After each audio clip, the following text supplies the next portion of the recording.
عددها والناء للجزاء أمدها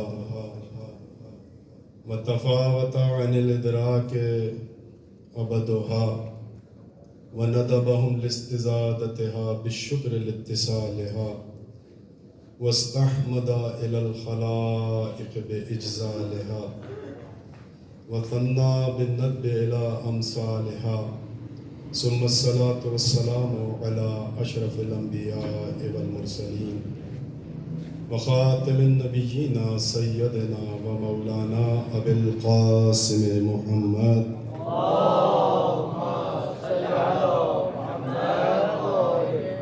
وعلى وليه ووصيه وأمينه وخليفته وذريته وباب الحكمة سید الوصیین امیر المؤمنین امام المتقین صدیق اکبر فاروق اعظم غالب علی کل غالب علی ابن ابی طالب صلوات پڑھیں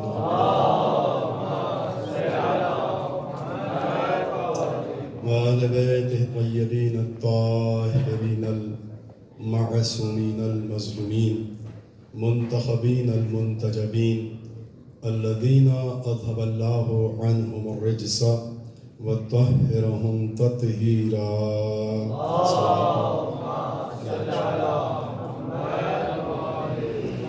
ولعنۃ اللہ علی اعدائہم اجمعین من یومنا ھذا الی قیام یوم الدین اما بعد فقد قال اللہ تبارک وتعالی في محكم كتابه المجيد وخطابه الحميد وهو أصدق الصادقين وقوله الحق بسم الله الرحمن الرحيم وإذ أخذ الله ميثاق النبيين لما آتيتكم من كتاب وحكمة ثم جاءكم رسول مصدق لما معكم لتؤمنن به ولا تنصرنه قال أقررتم وأخذتم على ذلكم إصري قالوا أقررنا قال فاشهدوا وأنا معكم من الشاهدين فمن تولى بعد ذلك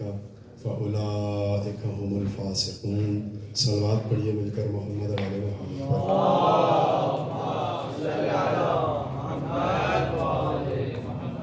انتہائی واجب الاحترام علماء کرام ذاکرین اعظام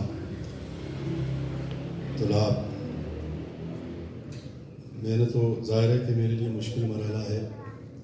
علماء کے درمیان مجلس پڑھنا پھر بھی آسان ہوتا ہے، لیکن طلاب کے درمیان مجلس پڑھنا ذرا مشکل ہے۔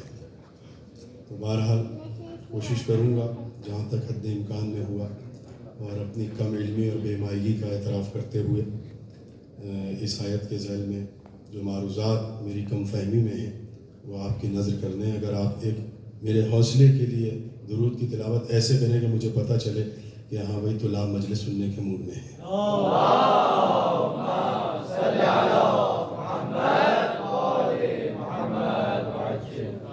شکر ہے اس پروردگار عالم کا کہ جس نے ہمارے دل پر ذکر محمد و آل محمد اس طریقے سے اتارا جیسے قلب مصطفیٰ پہ قرآن اتارا ہے۔ اس پر اللہ کا جتنا بھی شکریہ ادا کیا جائے کم ہے کہ اس نے ہمیں یہ سعادت عطا فرمائی کہ ہم ان متبرک اور مبارک مقدس اور عزت مآب ہستیوں کا ذکر فرش پہ بیٹھ کے کریں جن کا ذکر وہ عرش پہ کر رہا ہے۔ سورہ آل عمران کی قبلہ 2 آیتیں ہیں، اور ظاہر ہے کہ طویل ترین آیت ہے۔ پوری آیت پہ تو نہیں، صرف 2 لفظ پر گفتگو کروں گا انشاءاللہ جہاں تک حد امکان میں ہوا۔ ارشاد رب العزت ہو رہا ہے وَإِذْ أَخَذَ اللَّهُ مِيثَاقَ النَّبِيِّينَ لَمَا آتَيْتُكُم مِّن كِتَابٍ وَحِكْمَةٍ۔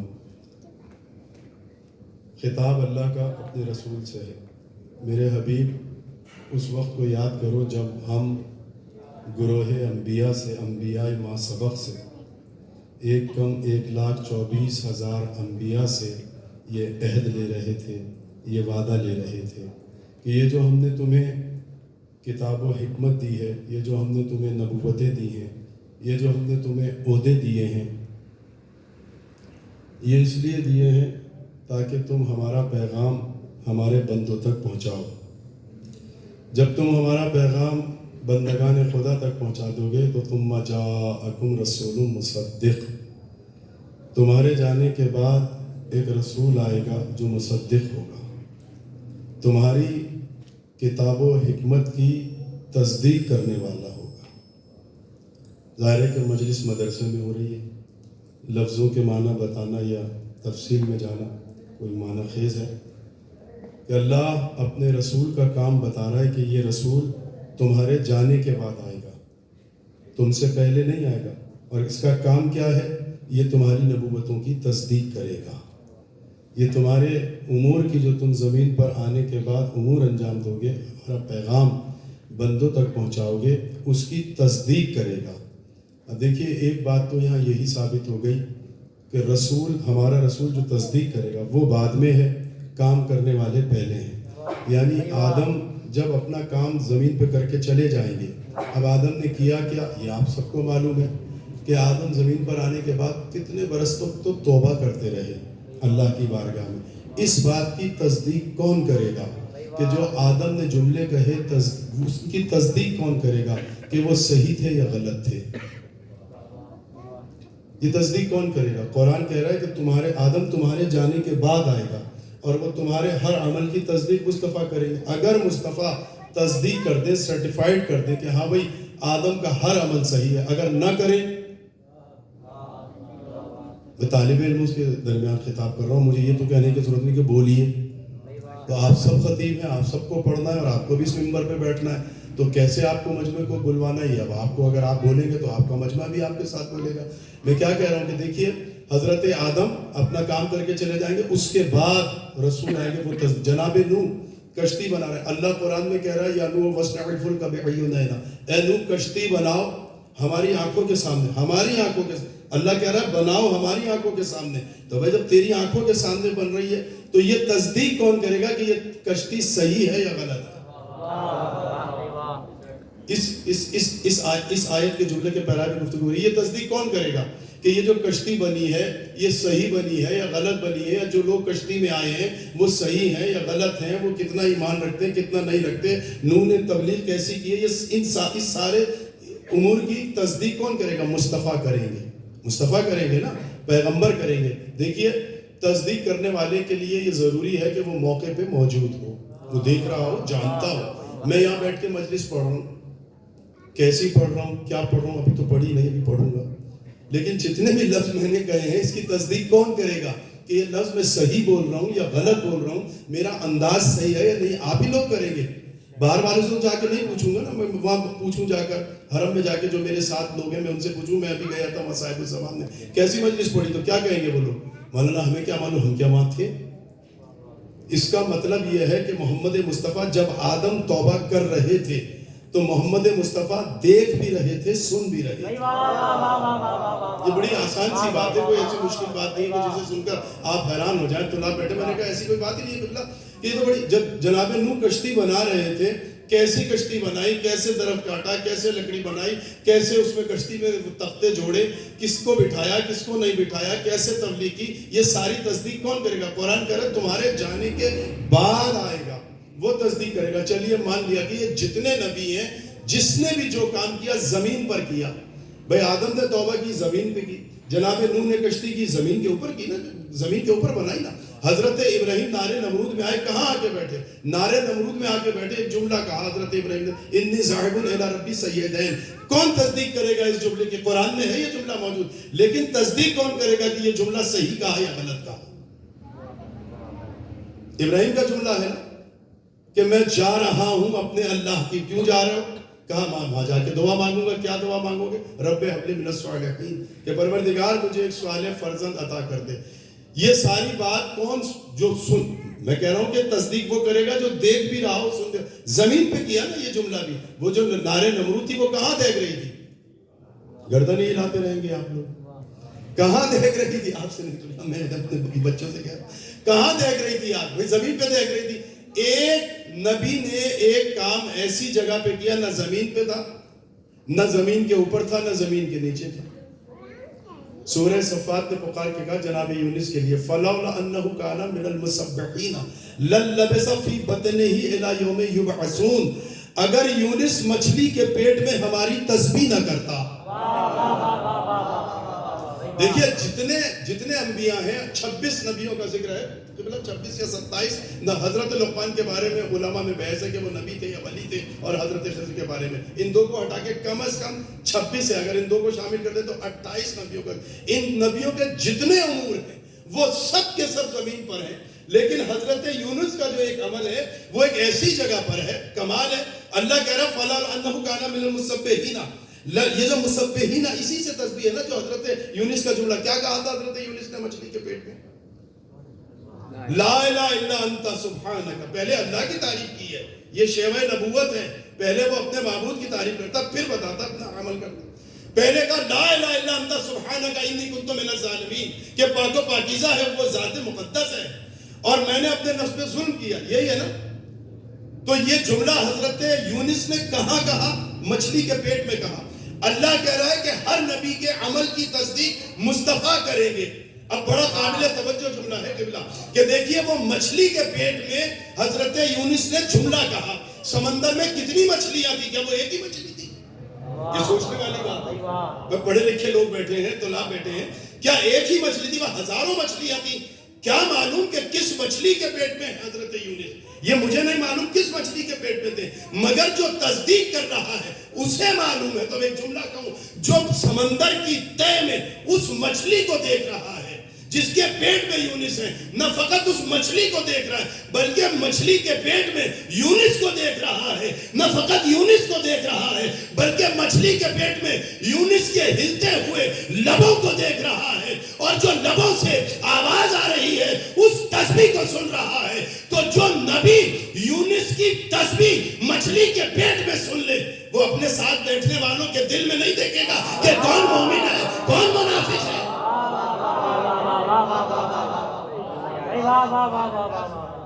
قرآن کہہ رہا ہے یہ تصدیق کرے. مصدق, یہ ہمارے نبی ہیں, یہ مصدق بھی ہیں اور مصدق بھی ہیں. قرآن نے کیا کہا؟ جب یہ تمہاری تصدیق کرتے, تمہارے امور کی تصدیق کرتے کہ ہاں بھائی آدم کا عمل صحیح ہے, نوح کا عمل صحیح ہے. اپنے انداز خطابت سے ہٹ کے بالکل پڑھ رہا ہوں, بڑی مشکل سے پڑھ رہا ہوں, ورنہ میرا انداز خطابت اگر آپ دیکھیں گے تو وہ بالکل ظاہر ہے کہ, لیکن بالکل اس سے ہٹ کے بہت آہستہ آہستہ پڑھ رہا ہوں تاکہ تھوڑا سا مجھے حوصلہ ملتا رہے. اگر میں ویسے پڑھوں گا تو پھر میرے سے مجلس پڑھی نہیں جائے گی. ایک سلوات پڑھ دیجیے مل کر محبت. دیکھیے اللہ نے کہا یہ تصدیق کرے گا. اب نبیوں سے کہا تمہارا کام کیا ہے کہ جب یہ تمہارے امور کی آدم جب یہ تصدیق کرتے کہ ہاں بھائی تمہارا کام صحیح تھا, نوح جب یہ تصدیق کرتے تمہاری, ابراہیم جب یہ تصدیق کرتے, تمام گروہ انبیاء کو مخاطب کر کے کہا جب یہ تمہارے تمام امور کی تصدیق کرتے, تمہارا کام کیا؟ بس انہی دو لفظوں پہ مجھے گفتگو کرنی, لَتُؤْمِنُنَّ بِهِ وَلَا تَنْصُرُنَّهُ. تو تمہارا کام یہ ہے کہ تم اس پر ایمان لاؤ, اور فقط ایمان نہیں لانا. دیکھیے اللہ کہہ کس سے رہا, یہ عام انسانوں سے گفتگو نہیں ہو رہی. پہلے تو یہ سوچنے والی بات ہے, یہ گفتگو ان سے ہو رہی ہے جو اللہ کے مصطفیٰ مرتضیٰ مجتبیٰ بندے ہیں, جو اس کے معصوم ہیں. اللہ ان سے کہہ رہا ہے کہ جب یہ تمہاری تصدیق کرتے, تمہاری نبوتوں کی تصدیق کرتے, تمہاری کتابوں کی تصدیق کرتے, تمہارے امور کی تصدیق کرتے, تمہارے معجزات کی تصدیق کرتے, تمہارے منصب کی تصدیق کرتے, تمہاری ذمہ داری کیا ہے, تمہارا کام کیا ہے, پھر خاموش ہو کے نہیں بیٹھنا. لَتُؤْمِنُنَّ بِهِ, تم فوراً سے میرے اس نبی پر ایمان لانا, اور ایمان لانا کافی نہیں ہے, وَلَا تَنْصُرُنَّهُ, اور جب اسے جہاں مدد کی ضرورت پڑے تم اس کی مدد بھی کرنا. یہ ہے بس دو قابل. آپ کے اذہان میں سارے الفاظ بھی اور ساری گفتگو بھی ہے, صرف توشہ آخرت کے لیے یہ گفتگو کر رہا ہوں. کیا کہا؟ لَتُؤْمِنُنَّ بِهِ وَلَا تَنْصُرُنَّهُ. آدم سے کہا, نوح سے کہا, ابراہیم سے, معصوم نبیوں سے کہا پہلے اس پر ایمان لاؤ, پھر مدد کرنا. آدم پہلے منزل ایمان کی لگے. اس پہ غور کریے آپ. دیکھیے اللہ نے یہ نہیں کہا کہ پہلے مدد کرنا. یہ سورہ آل عمران کی آیت ہے. اسی موضوع سے مطابقت رکھتی ہوئی سورہ اعراف کی 157 آیت ہے 7ویں سورہ کی. اس میں بھی پروردگار عالم نے جو پہلے منزل رکھی وہ ایمان کی رکھی. پوری آیت پڑھ دیتا ہوں. بسم اللہ الرحمن. ایک درود کی تلاوت فرمائیے مل کر.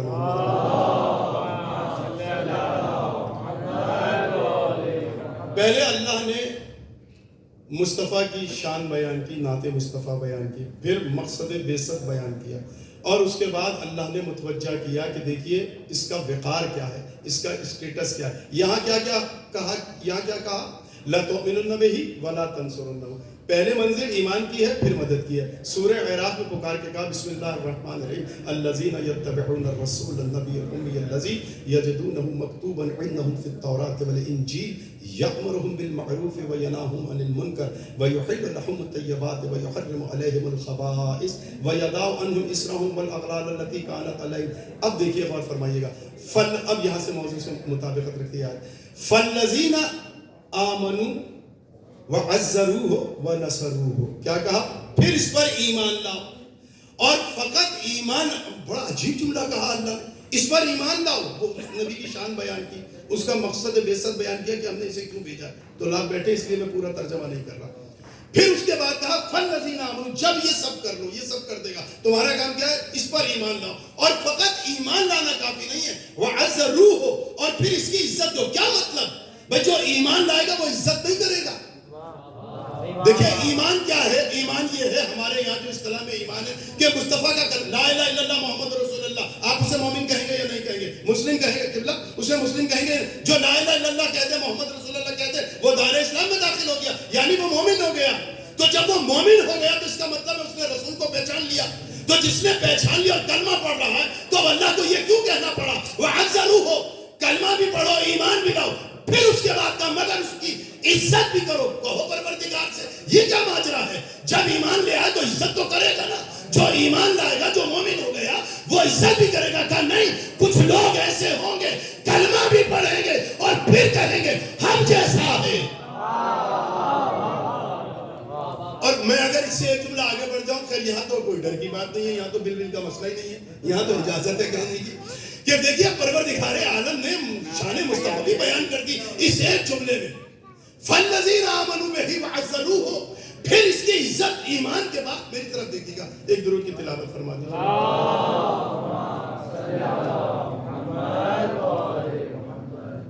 وہ قبلہ کہہ رہے تھوڑا سا آگے آ جائیں. وہ کسی نے عباس حیدر عابدی صاحب سے اسی طریقے سے کہتے ہیں, علامہ عباس حیدر عابدی مارٹن روڈ پہ مجلس پڑھ رہے تھے, تو بانیان نے کہا پبلک سے کہیے تھوڑا سا آگے ہو جائیں. تو تھوڑا سا آگے ہو گیا. پھر ایک مرتبہ پھر کسی نے کہا اور آگے کر دیں. تو ایک صاحب اٹھے, ان میں سے کہنے لگے کیا علامہ کے اوپر چڑھ جائیں؟ تو بھائی کافی آگے آ چکے ہیں, سلوات پڑھ دیجیے مل کر محمد وَعَزَّرُوهُ, اس کی عزت بھی کرو. ایک جملہ آگے بڑھا. کیا مطلب ہے؟ پروردگار سے پوچھیے, جب ایمان لے آئے تو عزت تو کریں گے نا. کہا نہیں, کچھ لوگ ایسے ہوں گے کلمہ بھی پڑھ رہے ہوں گے اور یہ بھی کہہ رہے ہوں گے کہ اس کے دماغ پر بخار کے جھٹکوں کا اثر ہے. ایک سلوات پڑھ دیجئے مل کر محمد اور آل محمد پر. اور پھر اس میں دیکھیے وہاں صرف دو باتیں کی. وہاں کہا کہ لَتُؤْمِنُنَّ بِهِ, اس پر ایمان لاؤ, وَلَا تَنْصُرُنَّهُ, اور اس کی مدد بھی کرو. اور یہاں کیا کہا؟ ایمان بھی لاؤ, عزت بھی کرو. اس کے بعد ہے وَعَزَّرُوهُ وَنَصَرُوهُ, اور پھر اس کی مدد کرو. کس سے کہا؟ اس آیت میں نبیوں سے, معصوم نبیوں سے کہا, مجھ سے اور آپ سے نہیں کہا. آدم سے کہا پہلے اس پر ایمان لاؤ پھر مدد کرو. نوح پہلے ایمان لاؤ. یعنی اللہ نے اس آیت کے ذیل میں جملہ کہہ رہا ہوں, باقی علماء بہتر جانتے ہیں کہ اللہ نے اس آیت میں یہ واضح بتا پیغام دے دیا کہ ہم کسی ایسے شخص کی مدد قبول نہیں کریں گے جو صاحب ایمان نہیں ہوگا مصطفیٰ کے لیے.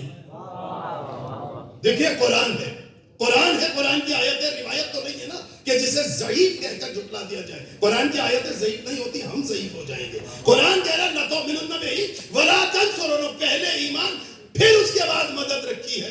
آدم پہلے ایمان لاؤ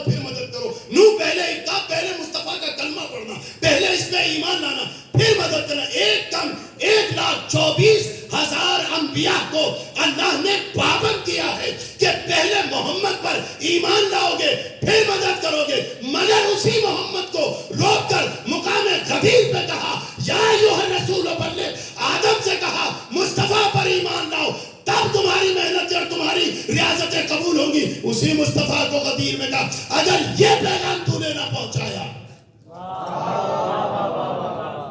وَلَا تَنْصُرُنَّهُ، اور پھر اس کی مدد کرو. اب ہمارے کان پک گئے سنتے سنتے. قرآن نے تو قانون بنا دیا قبلہ. قرآن نے کیا قانون بنایا کہ پہلے نہیں، جب تک اب آپ نہیں بولیں گے تو تھوڑی دیر میں بھی خاموش بیٹھ جاؤں. میرا خیال اس مدرسے کا میرا خیال کچھ پیٹرن ہے کہ تھوڑی دیر خاموش بیٹھنا. ایک صلوات پڑھ دیجیے مل کر.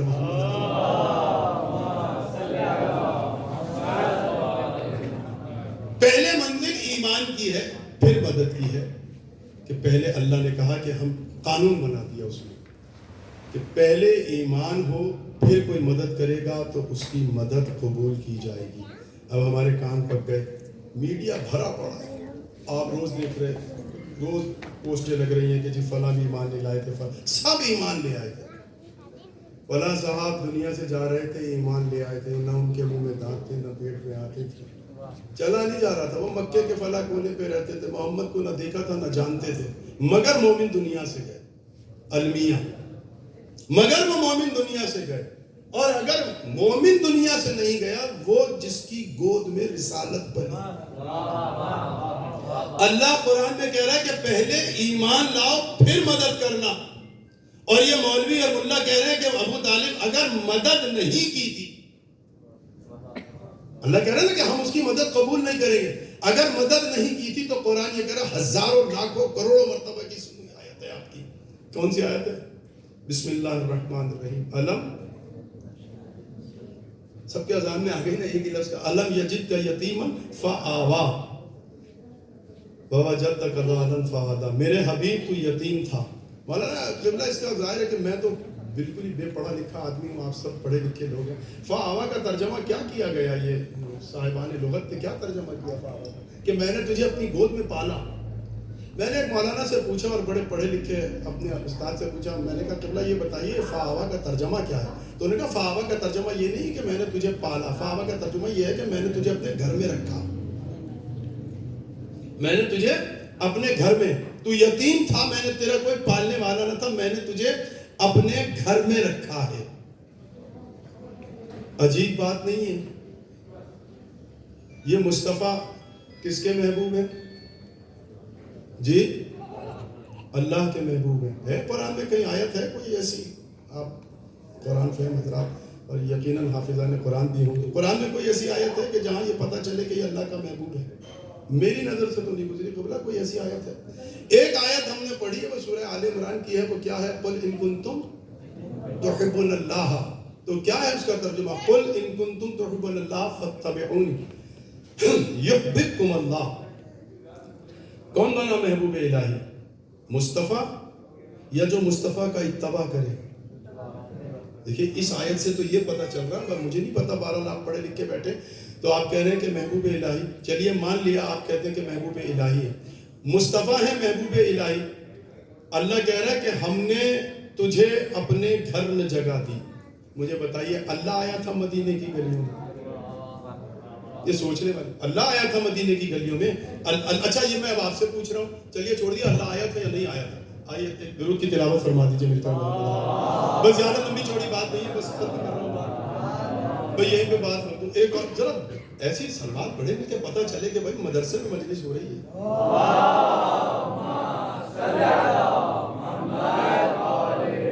دیکھیے اس نے یہ کہا نا کہ میں نے تجھے اپنے گھر میں جگہ دی، میں نے تجھے اپنے گھر میں. اب میں آپ سے پوچھ رہا ہوں رسول کہاں آئے دنیا میں ظاہری طور پر؟ جی کہاں ہے بھائی؟ بولے میں تو میں آگے بولوں گا. کہاں ہے؟ مکے میں. اب مجھے آپ یہ بتائیے مکے میں اللہ کا گھر کون سا ہے؟ مکے میں اللہ کا گھر کون سا ہے؟ خانہ کعبہ. تو آپ ہنس رہے ہیں، میں پوچھ رہا ہوں تو یہ ہنس رہے ہیں. مجھے بتائیے بھائی مکے میں اللہ کا گھر کون سا ہے؟ خانہ کعبہ. تو اللہ یہ کہہ رہا ہے کہ میں نے تجھے اپنے گھر میں رکھا. تو بھائی تیرا گھر تو خانہ کعبہ ہے، ابو طالب کا گھر تو نہیں ہے. دیکھیں نا وہ کہہ رہا علم یجید کا یتیمن فآوا. میں شکایت کر رہا ہوں، بہرحال مجھے نہیں پتا کہ میں کس طریقے سے کوشش کر رہا ہوں اپنے وجود کو جمع کر کے پڑھنے کی، مگر یہ طلاب جو ہیں یہ چاہ نہیں رہے کہ میں کچھ پڑھوں. بہرحال لیکن میں پڑھ کے رہوں گا چونکہ مصطفیٰ نے بڑی محنت کی اور مجھے اتنی دور سے بلایا. میں نے تو کل بھی منع کیا تھا, مجھے ابھی وہاں بھی مجلس پڑھنی تھی حرم میں, ہمارا قافلہ آیا ہوا ہے, تو میں نے کہا تھا بھائی میری جان چھوڑ دو, ذیشان بھائی سے پڑھوا لیجیے, ابو ذر بھائی سے پڑھوا لیجیے, اور یہ سارے اتنے اچھے اچھے خطیب ہیں, مجھے موقع مت دیں یار, میں تو بہرحال پاکستان میں پڑھ لیتا ہوں, یہاں مشکل کام ہے. لیکن بہرحال باقی مجھے پتہ چلا کہ مشکل تھا یہاں مجلس پڑھنا, تو مجھے بہت احساس ہو گیا. ایک صلوات پڑھ دیجیے مل کر محمد علی. تو بھائی دیکھیے اللہ کا گھر جو ہے وہ تو آپ چلیے شکر ہے 2-3 نے جواب دے دیا. اللہ کا گھر جو ہے وہ تو ہے خانہ کعبہ. تو خانہ کعبہ میں آنا چاہیے تھا نا پیغمبر کو. خانہ کعبہ میں آیا ابو طالب کا بیٹا. دیکھیے الٹ دیا نا اللہ نے. جب اللہ یہ کہہ رہا ہے کہ تو یتیم تھا, تجھے میں نے اپنی گود میں یا اپنے گھر میں پالا, میں نے اپنے گھر میں جگہ دی, تو پروردگار تیرا گھر ہے خانہ کعبہ. خانہ سیدھی سی بات تھی, بڑا ٹیڑھا گھمانے کی ضرورت ہی نہیں تھی. پیغمبر آ جاتے خانہ کعبہ میں اور علی آ جاتے, ظاہر ہے کہ ابو طالب کے بیٹے تو ابو طالب کے گھر میں. کہا نہیں, ابو طالب کے بیٹے کو اتارا اپنے گھر میں, اور بقول آپ کے کہ اپنے محبوب کو اتارا ابو طالب کے گھر میں. پروردگار یہ کیا ماجرا ہے؟ کہا یہی تو بتانا تھا, چونکہ کل آنے والے زمانے میں لوگ کلمہ پڑھنے کے بعد ابو طالب کے لہو پہ بھی شک کریں گے, ابو طالب کے ایمان پہ بھی شک کریں گے.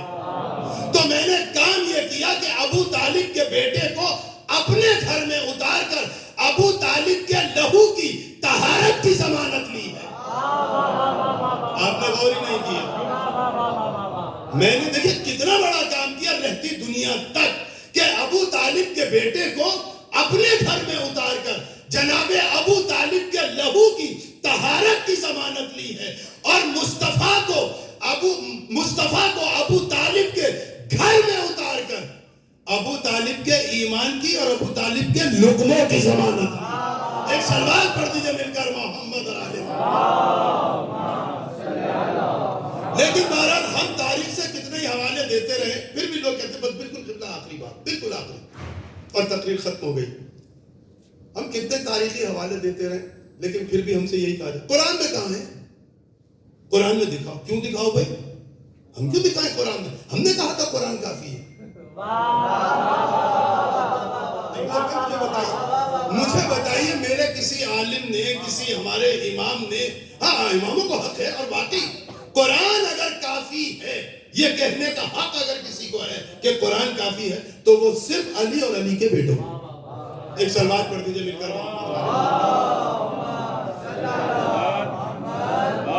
تو ہم سے یہ اصرار کیا جاتا ہے کہ قرآن میں دکھائیے بھائی آپ ایمان ابو طالب پر. ہم تو نہیں مانتے, تاریخ کو جھٹلا دیا جاتا ہے. چلیے اچھا, آیات بہت ہے, لیکن ایک آیت کی تلاوت اور اس میں 2 جملے اور تقریر بالکل ختم اور مسائب کے معال مجلس ہے. قرآن نے بڑھ کے کہا سورہ انعام 6 سورہ, بڑی عجیب آیت ہے, 83 آیت ہے. پھر بھی دیکھ لیجئے گا آپ, حوالہ چیک کر لیجئے گا, یہاں قرآن بھی ہوگا. قرآن نے پکار کے کہا بسم اللہ الرحمن الرحیم. دیکھیے ایمان ابو طالب پہ کتنی مزین اور کتنی مسجع دلیل ہے, اور کتنی مضبوط دلیل ہے. قرآن نے پڑھ کے کہا بسم اللہ الرحمن, بہت ساری ہے. سورہ لقمان کی کا جو مطلع سخن ہے وہ بھی ایمان ابو طالب پر بہترین دلیل ہے, وہ بھی پڑھ سکتا ہوں, لیکن میں اس سے اور اچھی آیت آپ کے حوالے کر کے جا رہا ہوں. یقیناً آپ کے اذان میں ہوگی, یہ کوئی ادعا نہیں مجھے خدا نہ خواستہ کہ کبھی آپ سوچیں کہ میں کوئی آپ کو نئی بات بتا کے جا رہا ہوں. سب آپ کے اذان میں, صرف اس کو تھوڑا سا بیدار کر رہا ہوں. ایک صلوات پڑھ دیں گے محمد علی. دیکھیے ہمارے یہاں علماء نے دلائل کے دلائل کتابوں کی کتابیں لکھ ڈالی ایمان ابو طالب پر, اور فقط ہمارے یہاں نہیں, علماء اہل سنت نے بھی اس پر ابھی حال ہی میں بالکل کتابیں حضرت ابو طالب علیہ السلام کے ایمان پر آئی. لیکن پھر بھی یہ کہا جاتا ہے قرآن سے بتائیے کہ کہاں لکھا ہے. قرآن نے بڑھ کے کہا بسم اللہ الرحمن. بڑی قابل توجہ آیت ہے. قبلہ آپ سے میں تھوڑی سی اصلاح بھی چاہوں گا, اور اگر کہیں بھائی کوئی زیر زبر کی غلطی ہو گئی ہے تو زیر و زبر نہ کر دینا مجھے, تو بڑے بڑے میں ایک ذاکر سن کے سمجھ کے سن لیجئے گا. قرآن نے بڑھ کے کہا بسم اللہ الرحمن الرحیم اولئک الذین آتیناہم الکتاب والحکم والنبوۃ فان یکفر بہا ہؤلاء, وہ جو قبلہ کلمہ جو لگے ہؤلاء فقد وکلنا بہا قوما لیسوا بہا بکافرین. جو قرآن فہم حضرات ہیں, قرآن شناس ہیں, وہ فوراً سے پہنچ گئے. قرآن نے بڑھ کے کہا اولئک الذین آتیناہم الکتاب والحکم, جن لوگوں کو ہم نے کتاب دی ہے, حکمت دی ہے, نبوت دی ہے, عہدے دیے ہیں, منصب دیے ہیں, ہم نے ہؤلاء فقط وکلنا بہا, ہم نے ان کا وکیل انہیں بنایا, قومن لیسو بہا بکافرین، جو ماضی میں کبھی کافر نہ رہا۔ بس اسی پہ تقریر ختم کر دوں گا۔ شکر ہے خدا کا کہ آپ بولے تو صحیح یار، مجھے اپنا سمجھ کے بول لیتے، اگر اپنا نہیں سمجھ رہے تو کم از کم آپ کے طالب علم سے تو کچھ تو میرا رشتہ ہے، وہی سمجھ کے بول لیتے۔ بہرحال شکایت کروں گا جا کے آپ کی، کہیں نہ کہیں تو کروں گا کہ بھائی یہ صاحب الزمان کے طلاب جو ہے نا، وہ کیا نام ہے آپ کا، تقوی صاحب کو اتنی داد دے رہے تھے اشعار، مجھے بھی اشعار 250 اشعار یاد ہے مجھے، مسدس سے اور اشعار تو مجھے پتا تو میں بھی اشعار پڑھ دیتا سارے، اتنی محنت نہ کرتا، آسان تھا میرے لیے اشعار پڑھنا۔ قرآن نے کیا کہا، اولئک الذین آتیناہم الکتاب والحکمہ، کہ جسے ہم نے حکمت دی، نبوت دی، عہدے دیے، منصب دیے، ہم نے ان کا وکیل اسے بنایا۔ جملہ بڑا قیمتی ہے، فقط وکلنا بہا۔ اب آپ سے پوچھ رہا ہوں، جلدی سے ختم کر رہا ہوں بات، یہ گھنٹوں کی تقریر ہے، پورا عشرہ اس پہ میں نے پڑھا ہے ابھی، اور میرا پڑھنے کا انداز آپ یوٹیوب پہ دیکھ لیجیے گا کس طریقے سے پڑھ رہا ہوں۔ اور یہ آیت میں نے پڑھی تھی تو 10 منٹ تک جو پیر محل کے لوگ تھے وہ نعرے اور سرواتیں لگاتے رہے۔ تو جملہ کیا ہے، فقط وکلنا۔ میں آپ سے پوچھ رہا ہوں قبلہ، یہ وکیل کی ضرورت پڑتی کہاں ہے؟ کہاں پڑتی ہے بھائی وکیل کی ضرورت؟ جی جہاں مقدمہ ہو جائے، سب یہی جواب دیتے ہیں، جہاں مقدمہ ہو جائے۔ نہیں، دیکھیے علماء بیٹھے ہیں اور یہ سب یہاں پہ وکیل ہیں، یہ بھی کئی دفعہ وکیل بن چکے ہوں گے، اور ویسے ہم سب وکیل آل محمد ہیں، لیکن ہمارے یہاں وکیل کی جو سب سے زیادہ ضرورت پڑتی ہے اس وقت پڑتی ہے کہ جب لڑکا سہرا سجا کر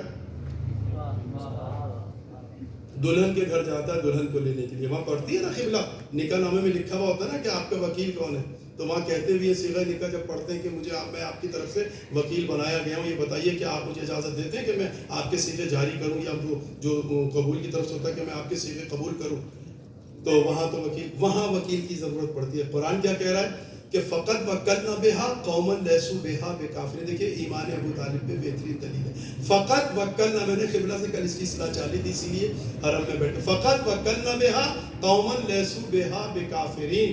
ہم نے کن لوگوں کا وکیل بنایا؟ ان لوگوں کا وکیل کسے بنایا جو ماضی میں کبھی کافر نہ رہا ہو۔ کن کا وکیل بنایا؟ جنہیں ہم نے نبوت دی، جنہیں ہم نے حکمت دی، جنہیں ہم نے منصب دیا، جنہیں ہم نے عہدہ دیا۔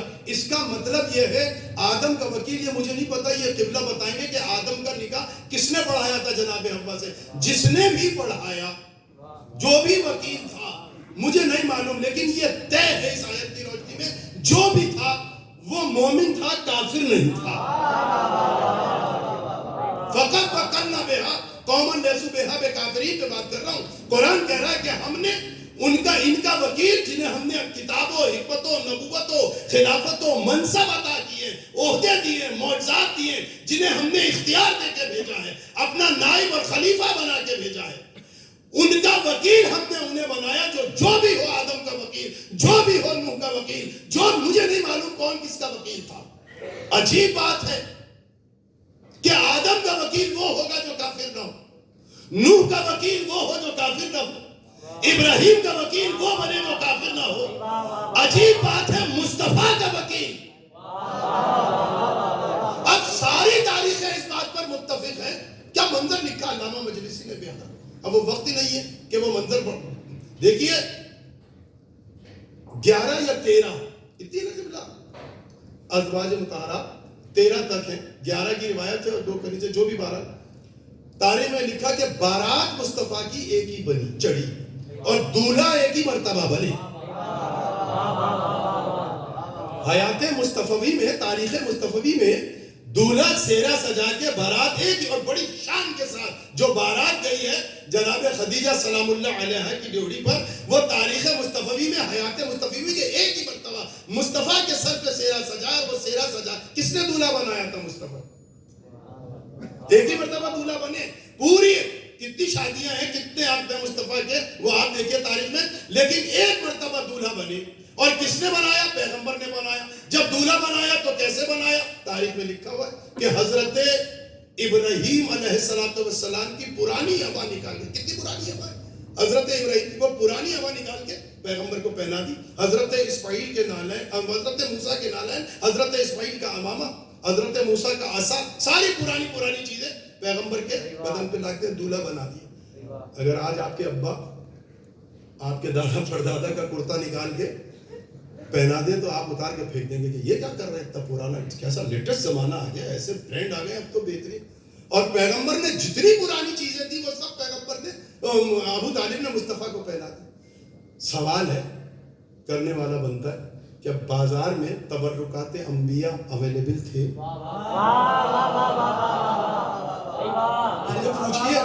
اور دیکھیے جو ابو طالب کے ایمان پر فتوے لگا رہے ہیں ان سے یہ تو پوچھئے کہ بھائی یہ بتائیے کیا بازار میں حضرت ابراہیم کا امامہ، حضرت اسماعیل کا امامہ، حضرت ابراہیم کی ابا و قبا اور حضرت موسیٰ کے نالین اور عصا کیا بازار میں کہیں ملتا ہے تو ہم بھی جا کے لے آئیں؟ اس کا مطلب یہ ہے کہ ابو طالب کے پاس ان چیزوں کا ملنا بتا رہا ہے کہ ابو طالب وراثت انبیاء کے امین بھی ہیں. اور جب دولہا بنا دیا بات ختم کر دی میں نے. آپ لوگ کہیں گے کہ مولانا ہمارے پیچھے ہی پڑ گئے. دولہا بنا کے لے گئے وہ میں منظر ہی نہیں پڑ رہا کہ کس شان سے بارات چلی اور باراتیوں میں کون کون لوگ شامل تھے. اگر وہ بتانے بیٹھ جاؤں تو آپ لوگ کتنا محسوس ہوں گے جو علامہ مجلسی نے وہ منظر لکھا ہے اور کون کون لوگ بارات میں گئے اور کس نے چاہا کہ اس دولہا کی کرسی پہ بیٹھ جائے جس پر باپ کو بیٹھنے کی بھی اجازت نہیں ہوتی. اور پیغمبر جب آئے بس آخری جملہ بالکل تقریر کا. دیکھیے قبلہ بھی بیٹھے ہیں, ہمارے یہاں فقہ میں اس بات کی اجازت ہے اور بالکل علماء بھی کہتے ہیں. ابھی بالکل یہ بیٹھے ہیں علی رضا, انہوں نے ان کے بھائی شامل صاحب نے اپنا نکاح خود پڑھا یا نہیں پڑھا؟ شریعت اس بات کی اجازت, فقہ اس بات کی اجازت دیتا ہے. اگر آپ کے اعراب و تجوید ہو, آپ کے مخارج اور اگر آپ قصد انشاء کو جانتے ہو, سب کچھ جانتے ہو تو آپ اپنا نکاح خود پڑھ دیں. کیا ضرورت ہے مولوی کو پیسے دینے کی؟ ویسے بھی مولوی کو پیسے دیتے ہوئے دم نکلتا ہے ہمارا. ہر جگہ پیسے خرچ کریں گے, سارے معاملات کریں گے, تمام اخراجات برداشت کر دیں گے, مولوی کو چھپا کے 500 کا نوٹ ہی دینا ہے. ایک سلوات پڑھ دیجئے مل کر محمد, اس پہ تو خوش ہو جائے گا کم از کم. آپ کی مدرت کی بات ہے. تو بھئی اپنا نکاح آدمی خود پڑھ سکتا, وہ رسول جس کے قلب کو اللہ نے رحلِ قرآنی بنایا. دیکھیں اس سے بڑا جملہ بشان مصطفیٰ بھی, مصطفیٰ لباس بشریت میں کلام الہی ہے. قبلہ ایسا ہے یا نہیں ہے؟ کیوں؟ اس لیے کہ ہاتھ بھی مصطفیٰ کے اللہ کا کلام ہے, قرآن ہے. یہ قرآن ہے مصطفیٰ کے ہاتھ. ایک ہاتھ کیا, خود قدم مبارک مصطفیٰ بھی قرآن ہے. پاؤں کے ناخن سے لے کے سر کے بال تک پورا کلام ہے. پیکر بشریت میں کلام اس الہی زمین پر مصطفیٰ. تو وہ عربی نہیں جانتے ہوں کہ بھئی اگر میں اور آپ عربی جانتے ہیں, صحیح طریقے سے جانتے ہیں, تو میں اپنا آپ خود پڑھ سکتا ہوں. کم از کم قبول کے سیغے تو پڑھ ہی سکتا ہوں. اتنا ہی تو کہنا قبل تم نکاح, یہی تو کہنا, اس میں باقی اور کیا ہے. تو اگر سامنے والا کچھ بھی پڑھتا رہے آپ کو اتنا ہی کہنا, اور اگر یہ بھی نہیں کہنا تو کیا ہے وہ قبلہ ہاکذا کہتے ہیں, بھائی اتنا کہتے ہیں, اس میں کیا قباحت ہے. اتنا تو کر ہی نہیں سکتے ہیں, تو پیسے بھی بچ جائیں گے. لیکن وہ نبی جس کے قلب کو اللہ نے رحلے پر, وہ نہیں جانتا ہوگا سیغہ نکاح کیا ہے, نکاح کس طریقے سے پڑھا جائے گا. لیکن دیکھیے جب منزل آئی نکاح کی اور بارات آگے بیٹھ گئی, میں نے سب کچھ چپ کیا. تو پیغمبر اگر تاریخ میں یہ منظر لکھا کہ اب ضرورت ہے کہ کوئی تو وکیل ہو, کوئی تو نکاح پڑھانے والا ہو. تو مکے میں بھائی ابوؤں کی کمی تو نہیں تھی اور سب عربی جاننے والے تھے. اس پہ بھی اگر آپ نہ بولیں تو مجھے کوشش میں نے بہت کی ہے. مکے میں ابوؤں کی کمی نہیں تھی اور اس بارات میں بھی بہت سارے ابو ایسے تھے جو عربی جانتے تھے. لیکن پیغمبر نے کمال کر دیا کہ جب ضرورت ہوئی کہ کوئی میرا نکاح پڑھے, وہ نبی کہ جس کے قلب کو میں بار بار کہہ رہا ہوں, قرآن اللہ کا کلام ہے, بندگان خدا کا کلام نہیں ہے. اس کی فصاحت و بلاغت پر عرب کی فصاحت و بلاغت قربان ہو گئی. وہ سبع اور ملکہ کی کیا اہمیت رہ گئی ایک چھوٹے سے سورے کے مقابلے میں. تو سوچئے پورا قرآن. آپ ہی علماء بتاتے ہیں کہ کتنے ضروری ہیں عربی پڑھنے کے لیے. سبع اور ملکہ کے وہ 7 قصیدے ضروری ہو جاتے. تو وہ کیا فصاحت و بلاغت تھی, مگر وہ فصاحت و بلاغت بھی قرآن کے چھوٹے سے سورے کے مقابلے میں کوئی حیثیت نہیں تھی اس کی. تو سوچئے پورا قرآن جس کے قلب پہ آیا, وہ کیسی عربی جانتا ہوگا, اور وہ کیسی عربی, کیا اس کی زبان ہوگی اور کیا اس کا لہجہ ہوگا. تو وہ اپنا آپ خود پڑھ سکتے تھے, لیکن کیا کیا وہ منظر میں آپ کو بتا دوں, اتنا تو حق رکھتا ہوں کہ وہ منظر بتا دوں کہ پیغمبر نے, ابو طالب بھی بیٹھے تھے, سارے ابو بیٹھے تھے اور سارے چچا بیٹھے, سب بیٹھے تھے. بارات پوری بھری ہوئی تھی, وہ بھی تھا, ایک چھوٹے قد والا بھی تھا, اسی میں جسے جناب حمزہ نے کرسی سے پکڑ کے اتار, یہ تاریخ ہے, جناب حمزہ نے اسے کرسی سے پکڑ کے اتار کے زمین پہ لٹا کے ایک دیا کہ اس کرسی پہ بیٹھتا ہے جس پہ باپ کو بیٹھنے کی اجازت تھی. وہ بڑی عالی شان پر ظاہر ہے کہ عرب پتی بھی جناب خدیجہ سلام اللہ علیہ. کوئی یہ تھوڑی کہ جو ہمیں ڈر لگ رہا ہے وہ جملہ کہتے ہوئے کہیں وائرل نہ ہو جائے. تو بہرحال عرب کی عرب پتی خاتون تھی, تو کیا سچ دھج ہوگی بارات کی. پیغمبر نے صحرا اٹھایا اور چاروں طرف دیکھ کے نگاہ رکی ابو طالب پہ, کہا چچا آپ میرا نکاح پڑھ کے, قرآن نے کہا فقط وکلنا بہا قوما لیسوا بہا بکافرین, ہم نے ان لوگوں کا وکیل انہیں بنایا ہے جو ماضی میں کبھی کافر نہ رہے. اور مصطفیٰ کا آپ تو دن آیت پڑھی تھی وما رمیت اذ رمیت ولکن اللہ رمی وما ينطق عن الهوى ان هو الا وحی. اس کا نہ کوئی قول اپنا ہے نہ اس کا کوئی عمل اپنا ہے, وہ تو مرضی الہی سے کرتا ہے. تو اب پیغمبر نے اس ہاتھ سے جس کے لیے اللہ نے کہا وما رمیت اذ رمیت ولکن اللہ رمی, اس زبان سے جس کے لیے کہا کہ یہ نہیں بولتا وہی بولتا ہے جو وہی ہوتی ہے, اس زبان سے ہاتھ سے صحرا اٹھایا. ابو طالب کو دیکھ کے کہا چچا آپ میرا نکاح پڑھ کے میرے وکیل بن جائیے. بس آخری جملہ تقریر کا, اور اگر آپ اس میں بھی محسوس نہ ہو سکے تو میرا اپنا مقدر ہے قبلہ. دیکھیے میں ابو طالب سے یہاں سوال کروں گا, اور تقریر یہاں ختم ہو گئی, مسائل کے دو جملے. میں ابو طالب علیہ السلام سے یہ سوال کروں گا, اے ابو طالب, پیغمبر اکرم سے میں یہ سوال کروں گا, یا رسول اللہ آپ عربی جانتے تھے, مجھ جیسا بے پڑھا لکھا جس نے مدرسے کی شکل نہیں دیکھی, آج دیکھ لی مدرسے کی اور مدرسے والوں کی, مدرسے کا بھی پتہ چل گیا اور مدرسے والوں کا بھی پتہ چل گیا. خدا آپ لوگوں کو سلامت رکھے اور خدا آپ کی توفیقات خیر میں اضافہ فرمائے, علم و عمل کو, اس لیے کہ کتاب سے دوستی رکھیں. خدا آپ سب کی توفیقات میں اضافہ فرمائے. مجھ جیسا, دیکھیں میں نے اتنی باتیں کی نا نکاح کے حوالے سے, اس کا یہ تو سمجھ گئے آپ کہ میں تھوڑی بہت جانکاری رکھتا ہوں علماء کی صحبت میں بیٹھنے سے. مدرسے میں تو پڑھا نہیں, لیکن علماء کی صحبت میں بہت رہا, تو اس سے مجھے بہت کچھ جانکاری ہوگی. بڑے بڑے علماء کے میں نے جوتے سیدھے کیے. آپ سوچئے کہ جو علماء کے جوتے سیدھے کرے وہ اتنا بولنے کا ہنر جانتا ہو. اگر آپ علماء کی صحیح معنوں میں اطاعت کریں اور خدمت کریں تو آپ کس مقام پہ پہنچیں گے.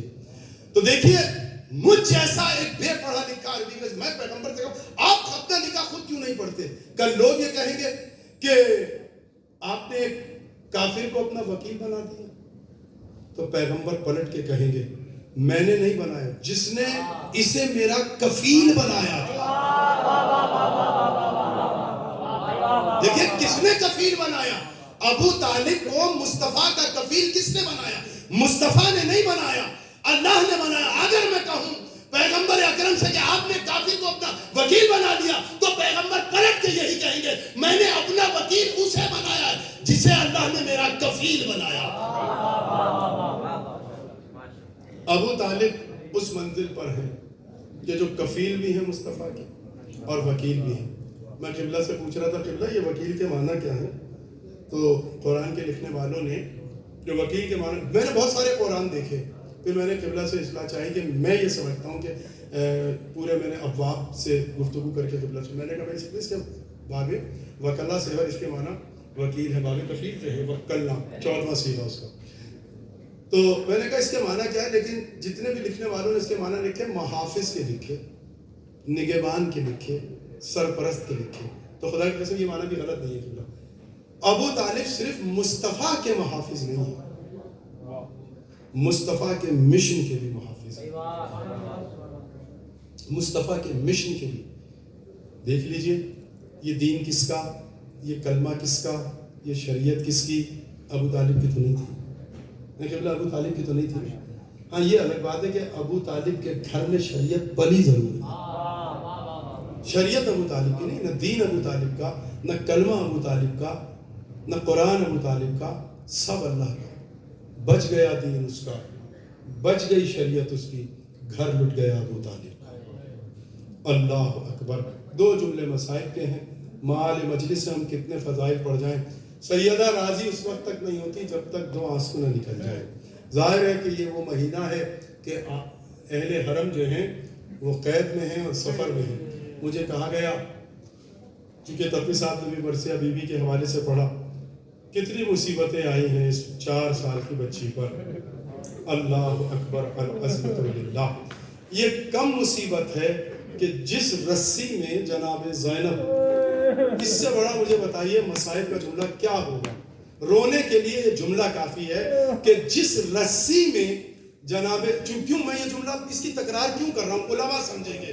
جناب زینب سلام اللہ علیہا کے بارے میں یہ روایت معروف ہے کہ آپ علی کی شبیہ تھیں, اور علی کا قد جو تھا وہ سب کو معلوم ہے کتنے قداور تھے, اور علی کا کیا قد تھا. اب سوچئے وہ 4 سال کی بچی کا قد کیا ہوتا ہے. کہتے ہیں کہ جس رسی میں جناب زینب کا گلا بندھا تھا, اللہ اکبر, العظمت للہ, فضائل میں تو ہم خطیب کہہ ہی دیتے ہیں کہ بھائی بولیے، آپ بولیے، ہاں کیجئے، ہوں کہیے. اب مسائل میں کسی کو یہ کہتا ہی نہیں کہ آپ روئیے، اس لیے کہ جس کا جتنا گہرا تعلق ہے، جو جتنا اتر کے سنتا ہے، کربلا جس کے دل میں جتنی زندہ ہے، رونے کا میں نہیں کہتا. ہاں یہ ضرور کہتا ہوں کہ اگر رونا نہ آئے، آپ ظاہر کے مدرسے میں پڑھ رہے ہیں، علماء بیٹھے ہیں، مسلسل روایتیں کہ رونا نہ آئے، رونے جیسی شکل بنا لیجئے، ہائے اگر کم از کم کہہ دیں تو فاتحہ راضی. آئیے پرسہ دیں اس ماں کو جو بقی سے پرسہ لینے کے لیے، اپنے بیٹے کا پرسہ. اور میں نے روایت میں یہ سنا ہے کہ اکیلی نہیں آتی. جس بیوی کا ہم پرسہ دے رہے ہیں وہ بیوی بھی آتی ہے، وہ بھی اکیلی نہیں آتی، اپنی پھوپھی کے ساتھ آتی ہے. اور میرے چوتھے امام کے لیے روایت تو یہ ہے کہ وہ وہاں آ کے بیٹھ جاتا ہے اپنے بابا کا پرسہ لینے، اہل حرم کا پرسہ لینے، کہ جہاں عزادار اپنے نالین اتارے. اللہ اکبر. سوچئے یزید کا دربار، بس ایک چھوٹی سی روایت، بہت زیادہ مسائل نہیں، یہ سارا لٹا ہوا قافلہ اس عالم میں ہے کہ سب کے گلے رسیوں سے بندھے. دربار کب سے سج رہا تھا؟ کہتے ہیں کہ پوری دنیا کے جتنے ممالک تھے سفیروں کو بلایا گیا، دربار کو سجایا گیا، کتنی کرسیاں لگا دی گئی، کتنا مجمع دربار میں تھا. سوچئے کتنا مشکل تھا سید سجاد کے لیے اس بھرے دربار میں آنا. جملہ کہہ دوں، بہت ڈرتا ہوں یہ جملہ کہتے ہوئے، لیکن کہہ رہا ہوں کتنا مشکل تھا سجاد کے لیے اس دربار میں آنا کہ جہاں شرابیوں کا مجمع تھا. اسی دربار کے لیے کہا گیا. کتنا مشکل تھا سجاد کے لیے. کوئی مشکل نہ ہوتا سجاد کے لیے انہی شرابیوں کے دربار میں آنا، کوئی مشکل نہ ہوتا، کوئی قباحت نہ ہوتی اگر سجاد اکیلے ہوتے. مگر مشکل یہ تھی کہ سجاد اکیلے نہیں ہیں. اللہ اکبر، العظمت للہ. سجاد کے ساتھ وہ مائیں بہنیں جن کے پردے کا احترام سورج نے کیا ہے. اللہ اکبر. کتنا مشکل تھا سجاد کے لیے. جب دربار لگا ہے نا، سجا ہے، اور دربار میں آ کے وہ ملعون یزید نحس آ کے بیٹھا. تو ایک روایت کا جملہ ہے کہ وہاں مختلف ممالک کے سفیر بیٹھے ہوئے تھے. ان میں سے ایک شخص اٹھا، ایک سفیر اٹھا، اس نے یزید کو مخاطب کر کے کہا، دیکھیں رونے کے لیے پڑھ رہا ہوں، پرسہ ہو جائے ہمارے لیے، ہمارے مجلس سے مجلس قبول ہو جائے، اللہ آپ کی توفیقات میں اضافہ فرمائے. جب گریہ کیا کریں تو دامن پھیلا لیا کریں. اس بی بی سے کہا کریں ہمارے پاس کچھ نہیں ہے دینے کے لیے، بس یہ آنسو ہیں، یہ تیرے حسین کے زخموں کا مرہم ہے، یہ تیرے علی اکبر کے سینے کے زخم کا مرہم ہے، یہ عباس کے بازوؤں کے زخم کا مرہم ہے. یہ کہہ دیا کریں اور مانگ لیا کریں. اس نے کہا، سفیر نے کہا، یہ کون لوگ ہیں، یہ کون قیدی ہیں؟ یزید نے پوچھا، کیوں پوچھ رہا ہے؟ کہا میں نے اتنے شریف قیدی نہیں دیکھے. کہا تو کیسے کہہ رہا، تو کیسے جانتا ہے؟ کہا میں رات بھر کئی مرتبہ اٹھ کر اس قید خانے یہاں اس دربار میں آتا رہا، میں نے دیکھا یہ قیدی رات بھر کھڑے رہے. یہ جو ایک بچی آگے کھڑی ہے یہ کئی مرتبہ بے ہوش ہو کر گری ہے، مگر گلے کی رسی نے اسے گرنے نہیں دیا. اللہ اکبر. اللہ، کتنا مشکل مرحلہ ہوگا. سوچئے جب یزید نے دیکھا اس بچی کی طرف تو عالم کیا تھا. اس بچی کے گلے میں رسی ہے اور چھوٹے چھوٹے بال اس کے چہرے پر ہیں. اس نے پوچھا، بلایا، شبر کو بلایا، کسی کو بلایا. کہا کون ہے یہ بچی؟ کہا یہ حسین کی بیٹی ہے. کہا اچھا یہ ہے وہ حسین کی بیٹی؟ میں نے سنا ہے حسین اس سے بہت محبت کیا ہے. اگر دیکھیں میں یہ روایت نہ پڑھوں تو آپ سوچیں گے کہ شاید یزید کو اس بچی پر ترس آ گیا. اس نے محبت کا صلہ کیا دیا. ایک باپ کو بیٹی سے محبت کا صلہ، ایک بیٹی کو باپ سے محبت کا صلہ. جن کے گھر میں 4 سال کی بچیاں ہیں، مجلس کے بعد جائیں، یہ سکینہ کا مہینہ ہے، مجلس کے بعد گھر پہ جائیں تو اپنی 4 سال کی بچی کو اگر ہے تو اسے ایک ایسے کمرے میں اندھیرا کر کے چھوڑ دے جس میں کوئی نہ ہو. بچی تڑپ تڑپ کے کہے گی، بابا میں مر جاؤں گی. اللہ جانے سکینہ زندہ کیسے ہے، مجھے نہیں معلوم. پوچھا یزید نے کون ہے؟ کسی نے کہا یہ ہے وہ حسین کی بیٹی. کہا اچھا یہ ہے جس سے حسین محبت کیا. اب یزید مخاطب ہوا سکینہ کی طرف. بس ایک روایت کہا میں نے سنا ہے تمہارا بابا تم سے بہت محبت کرتا تھا. کہا یزید تو کیا جانے گا کہ کیا تھا میرا بابا. کتنا محبت کیا کرتا. کہا میں نے سنا تیرا بابا ہر نماز فجر کے بعد تجھے اپنے زانوں پہ بٹھا کے شفقت سے سر پہ ہاتھ پھیرا کرتا تھا, تجھے بصرہ کے کھجور کھلایا کرتا تھا. کیا جواب دے سکینہ, کیا ماحول ہوگا. دیکھیں میرے لیے پڑھنا بہت آسان ہے, آپ کے لیے سننا بہت آسان ہے. کیفیت دیکھیے, ماحول دیکھیے کہ کیا ہے. ایسے عالم میں سکینہ کیا جواب دے. تماچے کھائی ہوئی سکینہ نے, جس کے کان بھی زخمی ہیں, جس کے رخسار بھی زخمی ہیں, جس کا سینہ بھی زخمی ہے, جس کے بال گرد آلود ہیں, اس تماچے کھائی ہوئی سکینہ نے اپنی پھوپھی کی طرف دیکھا. کہا بیٹی یہ امتحان کا وقت ہے, جواب تو دینا. کہا ہاں میرا بابا مجھے بصرہ کے کھجور کھلایا کرتا تھا. اس ملعون نے کہا سکینہ اگر آج تجھے بصرہ کے کھجور ملیں تو کھائے گی. سکینہ نے اس طرف دیکھا جہاں طوق پہنے ہوئے سجاد پر. بھیا یہ مجھ سے میرے بابا کی محبت کا امتحان لے رہا. کہا سکینہ اس امتحان سے گزر جاؤ. کہا بصرہ کے کھجور کھاؤ گی؟ بھائی نے کہا ہاں کہہ دو.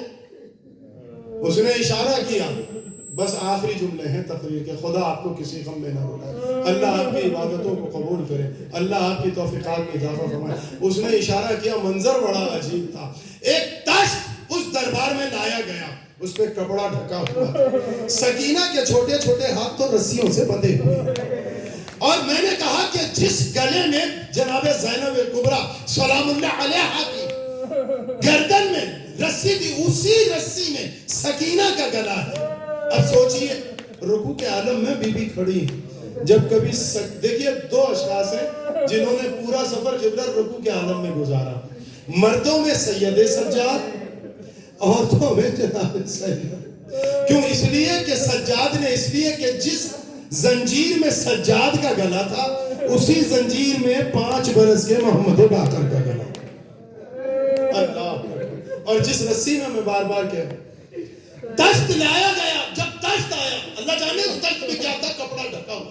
سکینہ کے آگے تشت لا کے رکھا گیا اور کہا کہ کپڑا ہٹا کر, ہاتھ تو بندھے ہوئے, مجھے نہیں معلوم کیسے کپڑا ہٹایا. کہا اس میں بصرہ کے کھجور ہیں, ہاتھ بڑھا کے کپڑا ہٹا کے بصرہ کے کھجور کھا لو. سکینہ نے پھوپھی کی مرضی سے ہاتھ بڑھائے. اب ہاتھ تو بندھے ہوئے نہیں بڑھے. ملعون آگے بڑھا, اس نے تشت اٹھایا, سکینہ کے آگے کیا, کہا کپڑا ہٹا لے. عزادارو جملہ قیامت کا ہے, آپ کی مرضی ہے, جیسے چاہے سن لیجئے. جیسے ہی سکینہ نے بندے ہاتھوں سے کپڑا ہٹایا, اللہ جانے کھجور تو نظر نہ آئے. ایک مرتبہ بچی نے تڑپ کے کہا اے میرے اچھے بابا, بابا آپ کہاں چلے گئے؟ سکینہ چاہتی ہے کہ اپنے بابا کو اپنی گود میں لے لے. ایک مرتبہ اس سر لانے والے نے وہ تشت پیچھے کیا. یزید مخاطب ہو کے سکینہ سے کہتا ہے, سکینہ تو بابا کو لینا چاہتی ہے, اگر بابا کو لینا چاہتی ہے, سکینہ تو کہہ رہی ہے تیرا بابا تجھ سے بہت محبت کرتا ہے, تو اپنے بابا سے بہت محبت کرتی ہے. میں تو جب جانوں گا تیری اور تیرے بابا کی محبت کو, تجھے تیرے بابا کا سر دے دوں گا, تو اپنے بابا کو آواز دے. اگر تیرا بابا تیری آواز پر, تیری آغوش میں آ گیا تو میں مان لوں گا تو بھی بابا سے محبت کرتی ہے, تیرا بابا بھی محبت کرتا ہے. بس عزادارو, جیسے ہی اس یزید نحس میں بھرے دربار میں باپ کی محبت کا دعویٰ دیا, اور ایک مرتبہ سکینہ نے چلے ہوئے کرتے کا دامن اٹھایا اور باپ کے سر کی طرف دیکھ کر کہا بابا, بابا اس دربار میں اپنی سکینہ کی عزت رکھ لیجئے. اے میرے اچھے بابا, اے میرے پیارے بابا, اپنی سکینہ کی گود میں آ جائیے. سکینہ نے جیسے کہا, ارے تشت سے سر حسین اٹھا پرواز کرتا ہوا, ارے سکینہ کی آغوش میں آیا. تماچے کھائی ہوئی سکینہ نے باپ کے رخسار پر اپنے رخسار رکھے. کہا بابا, بابا آپ کے بعد دیکھیے آپ کی بیٹی کا کیا حشر ہو گیا. بابا میرا سینہ زخمی ہے, بابا میرے کان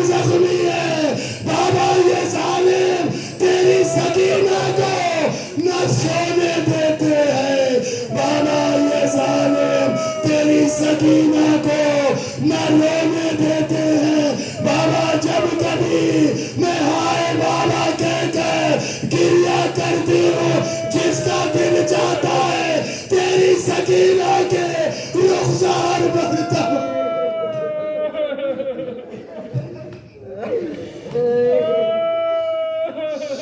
ألا لعنة الله على القوم الظالمين والسيعلم الذين ظلموا أيام